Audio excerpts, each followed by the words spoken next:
search for two missing teens and a police investigation.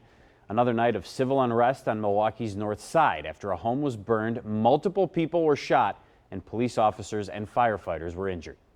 It's a lot. I'm Susan Kim. Good morning. Our Ryan Jenkins is live at Milwaukee Police Department headquarters in downtown Milwaukee for us this morning with what we know today about the anger in this ongoing investigation. Ryan, good morning.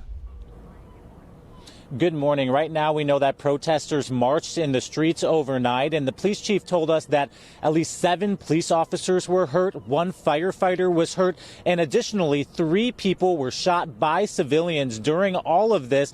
And it was all near a home at 40th and Lloyd, and that's where all of this unrest began before the sun went down. Take a look at some of this video that we have that shows a house there after it was set ablaze by an angry crowd. We're told that relatives and members of the community believe that this home was linked to an investigation related to missing teenagers. And the director of the city's Office of Violence Prevention tells us that the house has a history and that people there were upset for really 2 reasons. One, with what allegedly has happened inside that home, possibly related to sex trafficking. And then the other reason being that people were upset with the way that police have investigated that home over the years.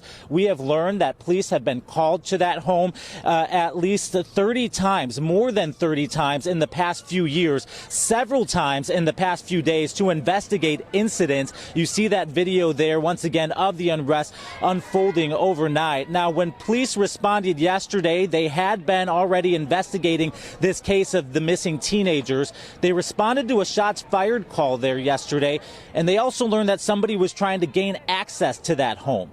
During the investigation, police say that crowd grew angry, saying police do not do enough when it comes to black children when they go missing in the community. And while that home was burning, police say the crowd threw bricks at them, and eventually police had to deploy gas as the unrest grew out of control. At one point, people in the crowd, not police, began shooting. Police say at least 3 people were shot, and we know at least 2 of those people were teenagers. Imagine how difficult it is for the fire department, or it was for the fire department, to put out a fire when there's bricks and all other type of projectiles being thrown at not only the police but the fire department. So this was a pretty chaotic scene. We want our children and our families to be safe, and so it's our hope that we get to the bottom of what was going on there.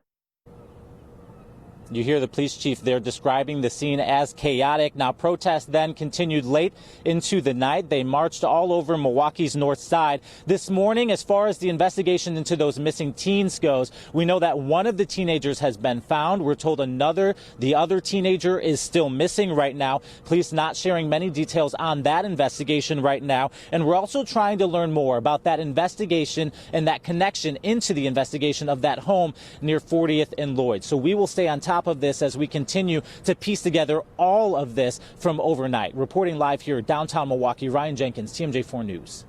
All right, Ryan, lots to unpack there. Thanks so much. We will have continuing coverage of this story as we learn more throughout the day on our website at tmj4.com.